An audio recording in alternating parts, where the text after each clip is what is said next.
Welcome to Not What I Thought. I'm Erika. I'm Yolanda. And I'm Becca. We're therapists, entrepreneurs, and perfectly imperfect humans. We first met during a business owner retreat where we became fast friends because we're not afraid to be real and ask the hard questions about life. What we thought it would be like, how messy it actually is, and the courage it takes to create the life we want. We continue to build our friendship and personal growth through our own retreats. We find the deepest connection in sharing our struggles and finding what we have in common rather than what divides us. We're breaking down hard topics on our podcast and together have conversations about what it takes to find real talk, real support, and real rest for professional women. We're glad you're here. Join us on your favorite podcast platform. Hey, so my topic for this is not what I thought it would be topic for today is parenting. And specifically when you decide to parent differently than how you were parented. So I had a pretty good mom. She's an elementary school teacher. And I think there's, with that background, there were a lot of things that she did really well for me, which, isn't to say that she's perfect at all. And there's some stuff that she wasn't able to give me that I've had to figure out how to get for myself. But all that's to say, that's just kind of, some of my background. And then I went to grad school to become a therapist. And I learned all of this really cool stuff that I thought was really cool about positive parenting and attachment. And maybe this wouldn't have been in grad school as much, but more recently, like what's happening in little kids' nervous systems and as their brain develops and how we can parent in a way that supports all of that. And so I kind of came out of that all excited. Isn't this great? And then had a kid and then had another one. And I think I had a sort of unconscious expectation that my family, being, my family, my in-laws family as well, that they would think that my parenting was as wonderful as I thought that it was. And I think I had a lot of hurt feelings and some feelings of, rejection and being judged and stuff when I would go into these situations and be getting side eye or, snide remarks about the way that I was handling stuff with my kids. So that's the thing that I wanted to talk about today. Do you have anything to add before I jump into maybe like examples?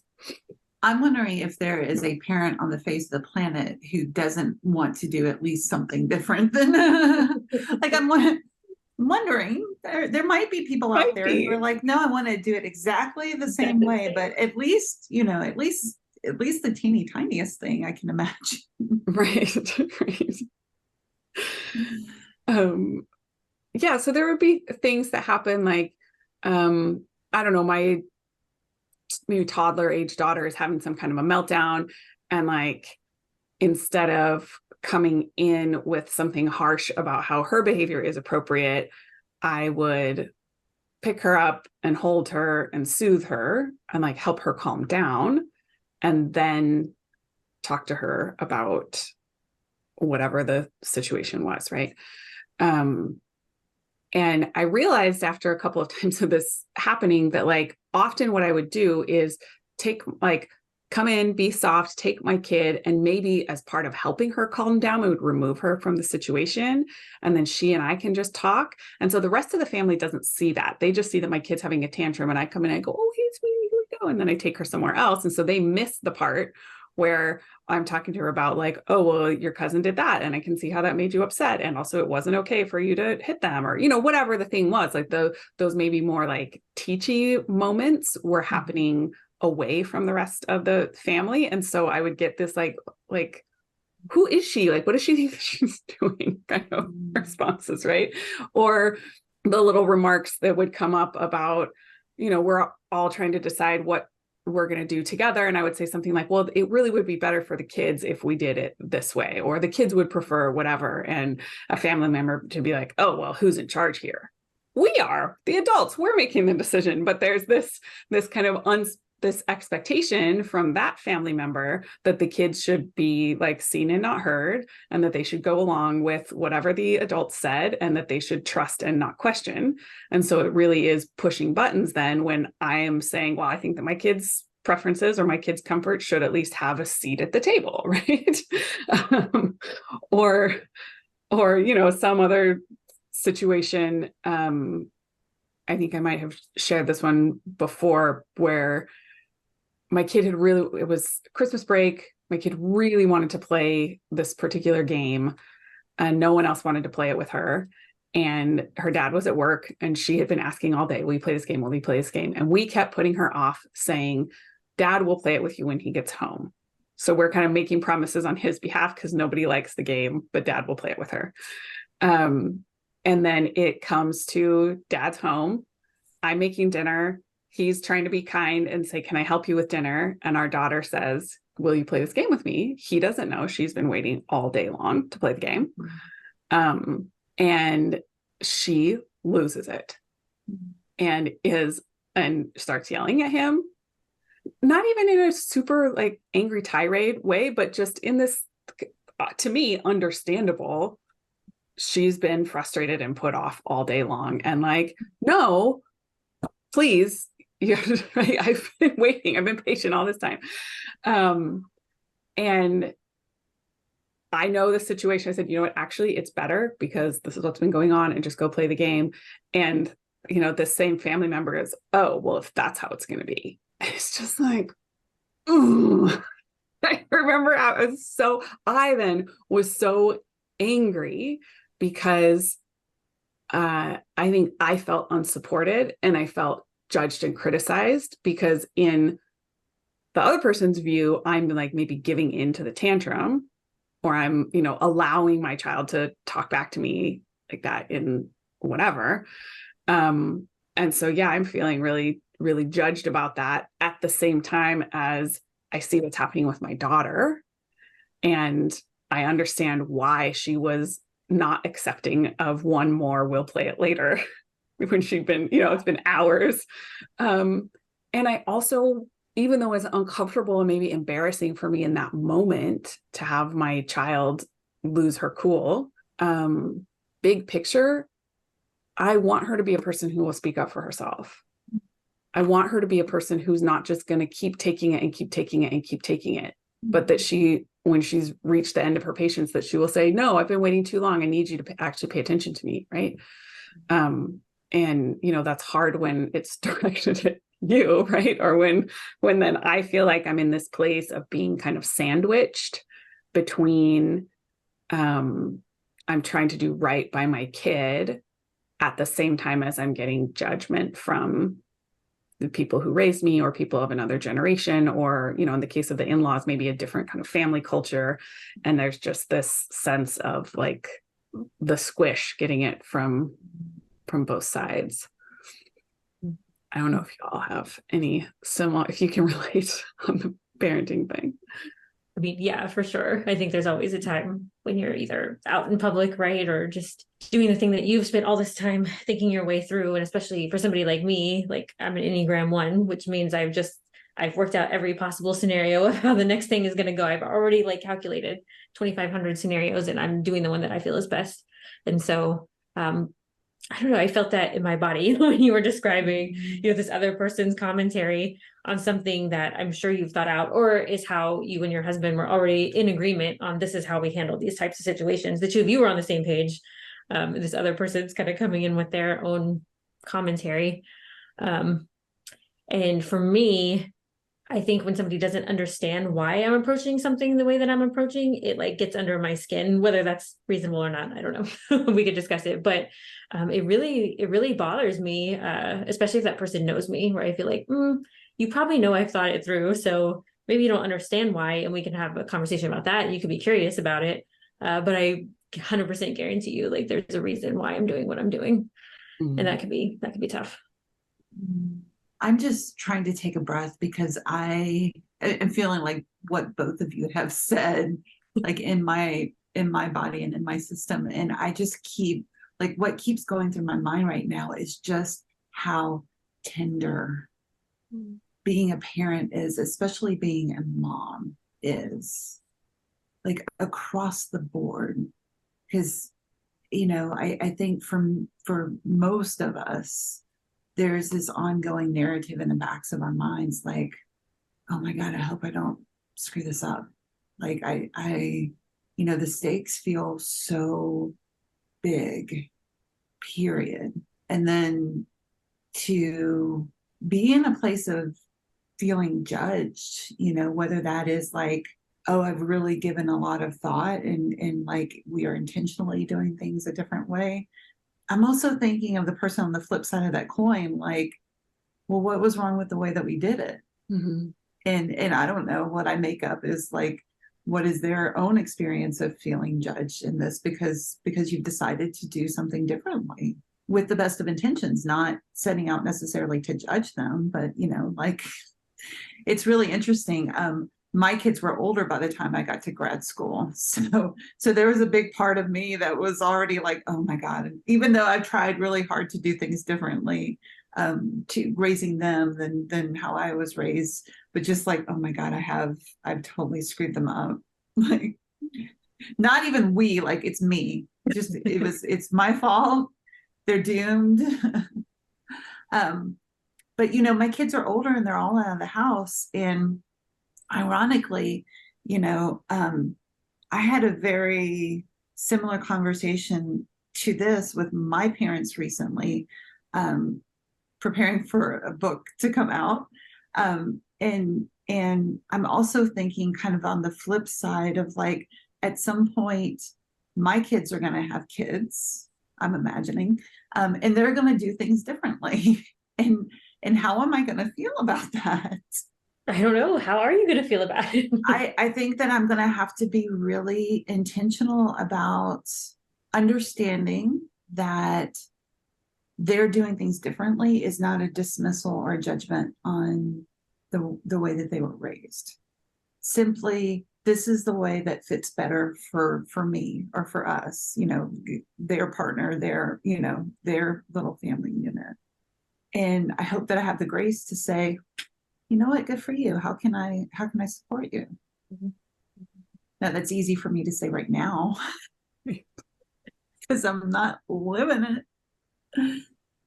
But there definitely, I've had those experiences of like, I really am doing things this way with my kids for these reasons.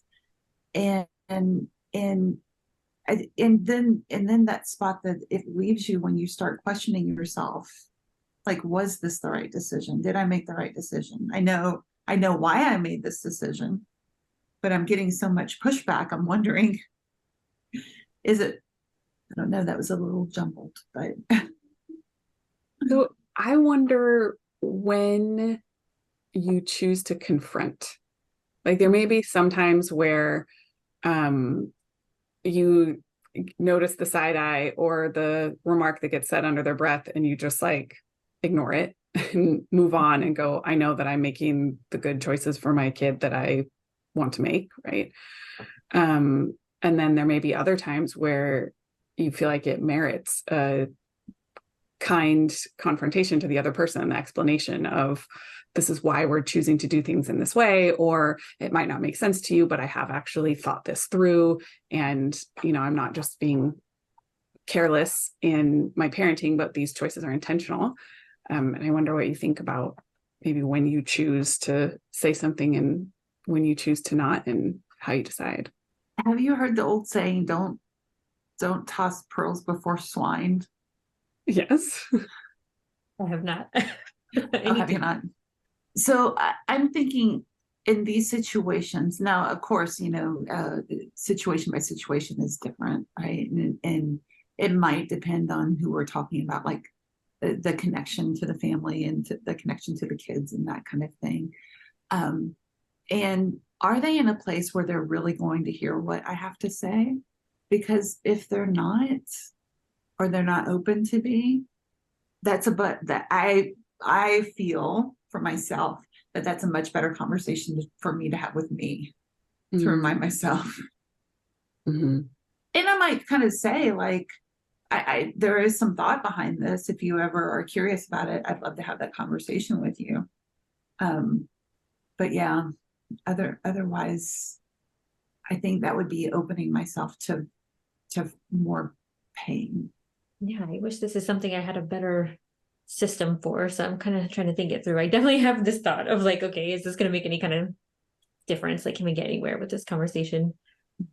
I guess I also probably try to understand the weight of whatever the situation is, right? So like, is this actually going to impact me or my children in any, meaningful way? If not, like probably could just let that one go. But I'm thinking too, also when my annoyance might turn into anger or resentments, that would be key. So like Yolanda, I love what you were saying about when you become a grandparent, right? How are you gonna respond when your kids are doing something different? And just reminded me of when you have a very young baby and you're getting all the feedback of like, oh well, we had this thing in the crib and this was done this way and this is the way to do this. And I did notice that's being passed, like, just this is annoying, into I'm now kind of becoming angry that I'm spending my time and energy discussing my wishes and desires with you, which I've already explained. And I understand you disagree with them, and that's cool. Like, you can disagree with them. But you're also not doing what I'm asking you to do. And I need your help. I need you to take care of me. And I feel like I'm trying to like defend myself or take care of you. And so, like, how's that going to work? It's hard. It's hard when you feel like you need something from somebody, which can look all kinds of ways, right? And they're unable to give it to you because of their own viewpoints and opinions about how something like should or shouldn't be done. Wow, maybe of the three of us, I am more likely to have the confronting conversation. I think that's a good thing, though. Yeah. One time, or maybe one kind of category of things that I would confront about is if I think that the other person is maybe like heart in the right place and just doesn't see what I see. So, with that, I'm recalling conversations that I had with my mom and my brother when my kids were a lot younger, that I had to say, hey, we're not forcing the kids to hug, and we're not forcing them to say, I love you. And we're not forcing them to have to give a kiss or something like that. And like, this is why, right? I know that you love them. And this is something that's really important to me. And this is why we're doing it. And for my brother, especially, like, I know that we were raised differently, and here's right. So like, it just maybe is going to feel normal to you to say, oh, come here, you have to give me a hug. So that's a category where I think that like it maybe merits an explanation. So you can know this is where I'm coming from. And I know that you don't mean anything by it. And, I think that the other person will be fairly easy to get on board. Go, oh yeah, I never thought about that. Sure, absolutely. I'm, happy to. Then that's a situation where I would for sure have the conversation. I had a conversation with someone after, probably to your point, Erika, like it went beyond annoyance to then now some anger and resentment. And I was kind of on the verge of maybe this person can't come to my house anymore because this is like really upsetting to me to have these things happen. And then I'm like on edge. And then I don't know if my kids actually don't feel safe, but I worry that they don't feel safe in my house. And, or when this person is here. Right. So then that was a time that was like, hey, let's sit down together. And I made sure that I did it when it wasn't like an incident had just happened and I was all fired up from the thing that happened 5 minutes ago, right? It was like calm time. Here's this pattern that's been happening. I want you to know that I actually am very thoughtful as a parent. I think that what I am trying to create and what I value are very different than what you tried to create and what you value in your kids. And that's okay. I don't actually need you to be on board, but I do need you to stop criticizing me. And I need you to just like not get in the way. right? So actually, if that means you can be relieved of any kind of duty that you ever need to correct my kids, that you ever need to step in any kind of parenting or authoritative role, you don't actually even have to love what I'm doing, but I need you, like, here's the boundary. I need you to back off. And, there's some part of that I think the person handled it reasonably well, the confrontation in the moment, at least. But also I know that this person doesn't see things the same way that I see them. And so it's not like they're immediately now not going to say the stuff that comes to their mind, because this is just their worldview. And so that's maybe the next step for me to be negotiating and thinking about what it looks like for me to still feel like I can be around this person with my kids in a comfortable way that doesn't put them in a very rigid box where now I've just passed the anxiety from me feeling like, oh no, I'm going to get criticized every time I'm around you, to now the other person feeling like I'm going to criticize them because now they have this very tiny box that they have to fit into. And I don't know that I have an answer for that, just that it's, kind of part of the struggle. So I will say, Becca, hearing you describe it that way lands differently for me. And one, I'm thinking proximity. I'm wondering how much proximity compounds the conversation that we're having. Mostly because we don't live in the same, my husband and I and our kids, and even when they were younger, as we were raising them, we don't live in the same town, the same community that our family of origin, that our extended family lives in. So I think some of these conversations we just hear less of, or we don't hear at all, because our time in the same physical space is so much more limited. But there have been some really hard boundaries hard limits that I have put into place in the past that were just kind of like, look, I know that you mean well, I know that you intend well. However, this is what happens. Like, I've noticed this parallel of, like, when we're in this environment, these things happen. So I'm not going to be able to bring my kids into this environment anymore. And we can still spend time in other environments where the likelihood of the same behavior happening is less. But yeah, that was really hard.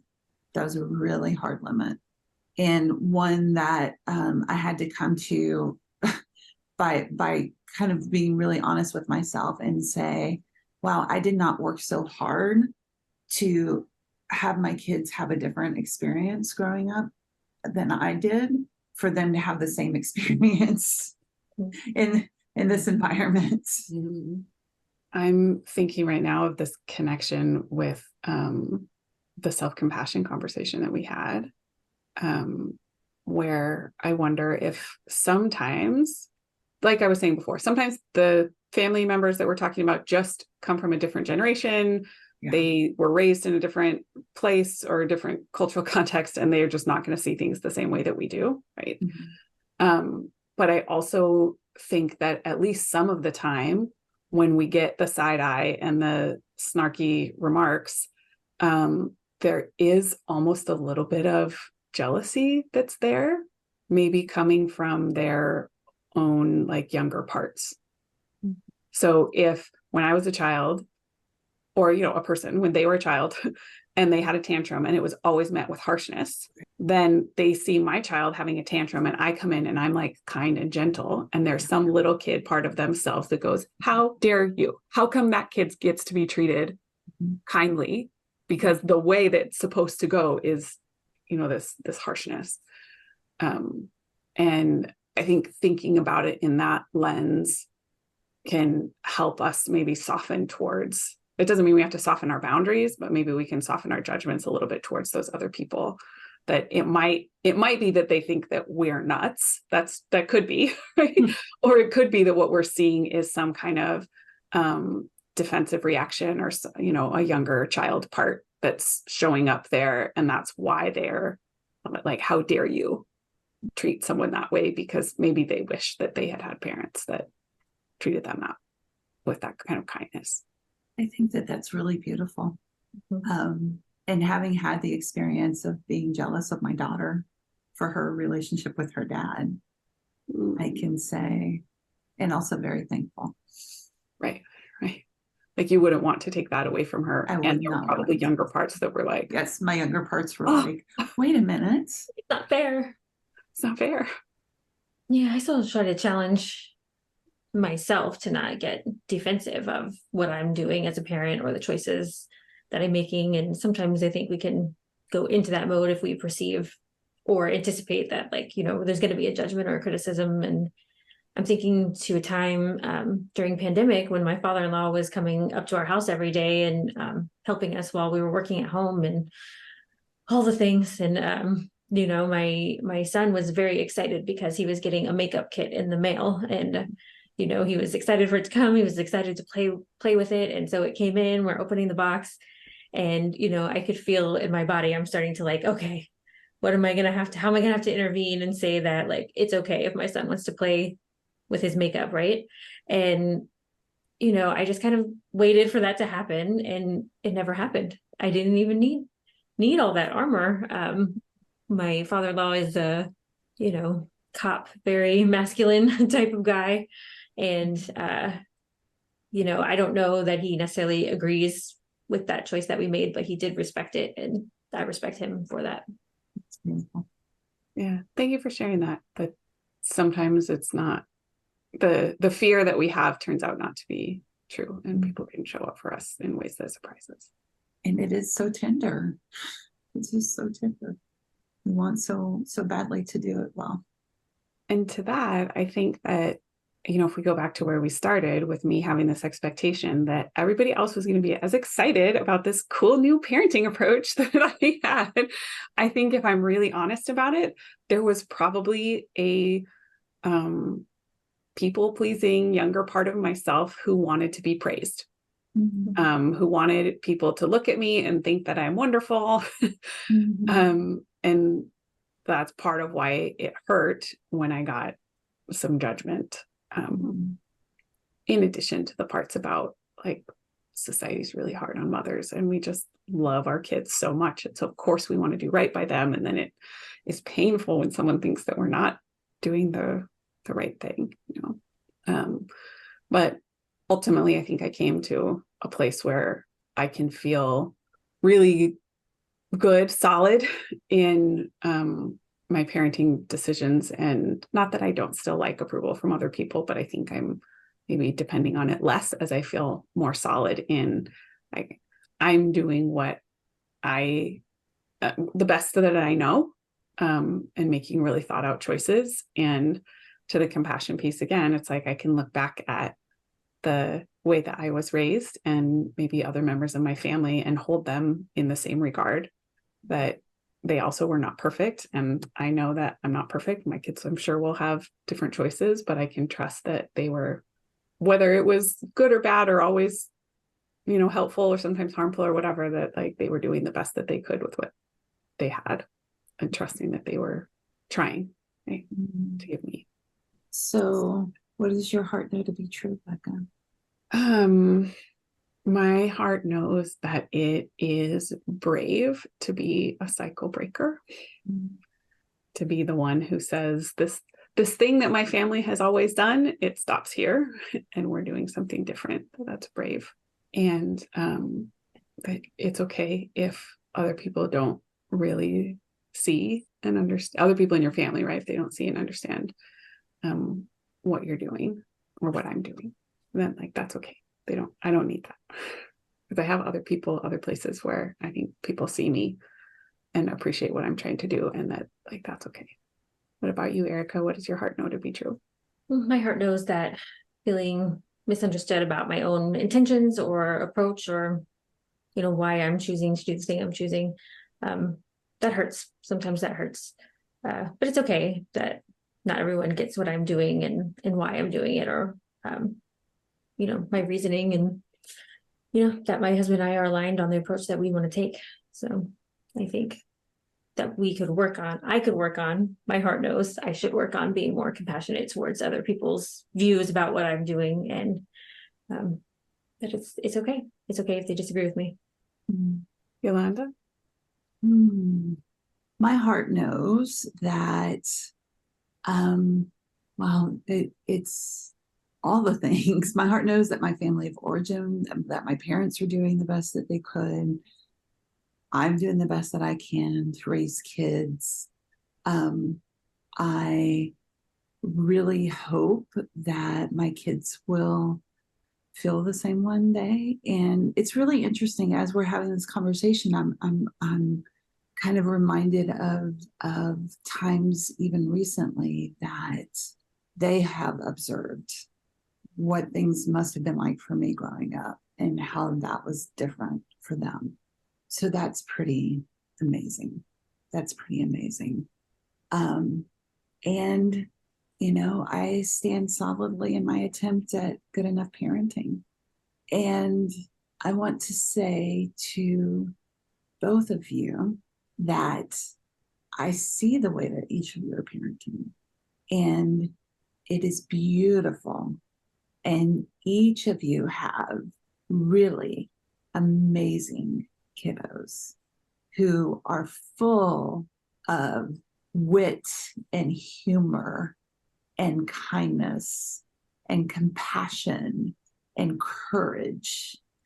And I know that they get a big part of all of that from their mamas. So thank you for breaking cycles.